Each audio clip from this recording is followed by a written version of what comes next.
Okay, so today's painting day. I finished cleaning these up, sanding them. Wire brush. I started with a wire brush. Went to a random orbital sander with this type of sandpaper. It's 150, I think. Fairly coarse is all you need for that. You know, these here are fantastic. Taking heavy rust off or paint, removing paint. They work really well. The old disc, we didn't have those 20 years ago, and this is a worn out one, but it still works. They're quite thick, so they last a long time, and they just keep going. We had the one-piece discs when I first started doing this kind of work, and if you caught it on an edge, sharp edge, it would tear a chunk off your round disc, so you'd be missing a piece, and then it would vibrate like crazy, and it would hurt your hands after a little while. And this never does that. And much improved design. I was at the welding shop yesterday picking up some stuff, and I noticed that Walter have a model like this that has a Scotch-Brite glued on, and they say that it can polish metal right down to not a mirror finish, but a very, very nice finish, like a machine finish with just one of these. If you've ever used one of these cutting discs, I just used this a couple of times yesterday for 2 little jobs. This is 3/64 of an inch thick by 4.5. I don't think they make these any bigger than about 4.5 inches. See, a thin cut-off wheel set, and I buy them when I don't even need them. When I see them on sale for 60% off, so I get them for a very good price. So I taped up, but I didn't want to get any paint on the jaws, and I'm going to paint this part. The paint will wear off here pretty, after a little bit of use with this, but for now it'll look a little better and clean it up.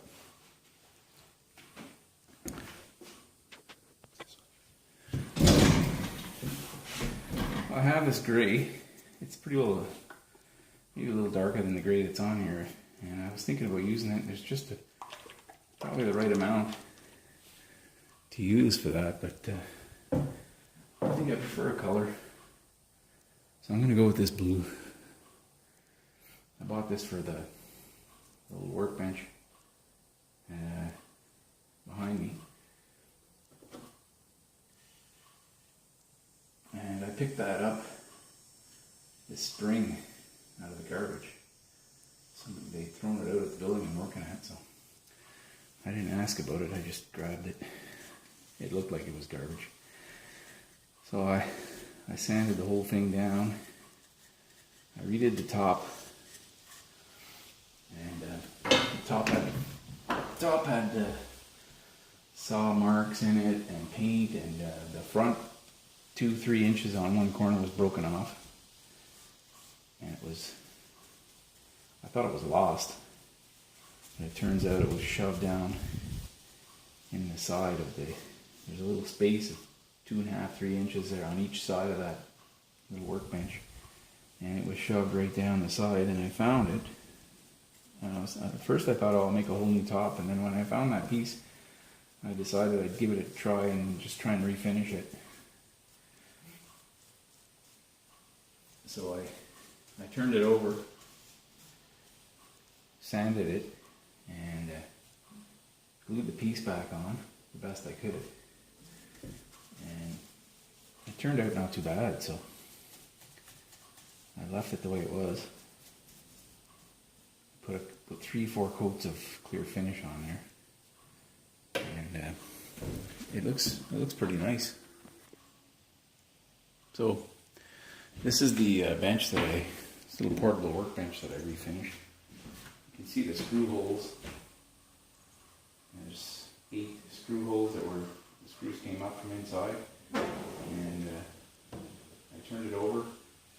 This whole strip along here is broken off, glued it back on. I sanded it, and it turned out That's the same blue I'm putting on the vise. I sanded all the blue. That was the beige I put on with a brush. This I put on with a foam roller. You can buy these at the dollar store, $1.50. And use that with a little roller and it comes out just like it's been done with a spray gun.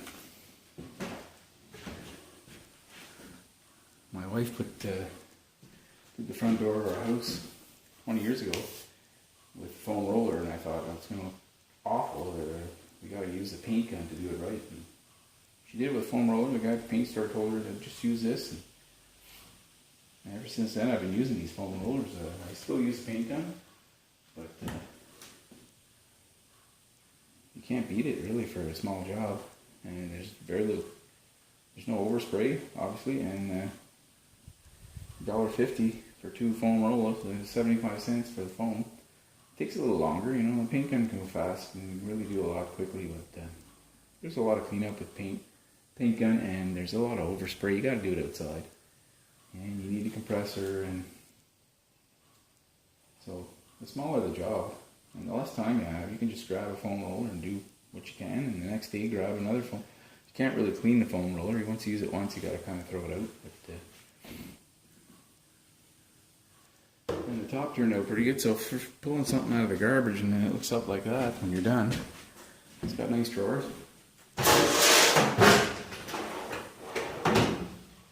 little cover. So I'm happy with it for what I've got invested in that. Just a little bit of time and some paint.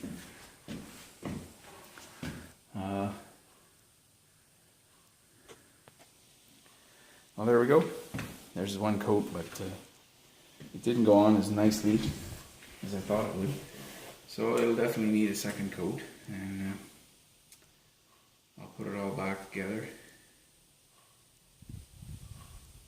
And it'll be in serve. I gotta drill probably a couple of new holes. My old vise is almost guaranteed different bolt pattern, so different hole pattern than this one here. It's a much smaller vise, made in China. Someone gave me that vise, but this is a big step up. This is a really nice, strong vise. I don't have to worry about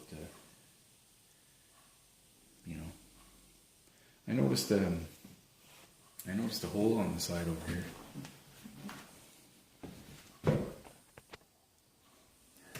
I noticed this hole. And I was wondering what that hole's for. I thought maybe that's where you can knock the pin out. There's no way the pin's back in here.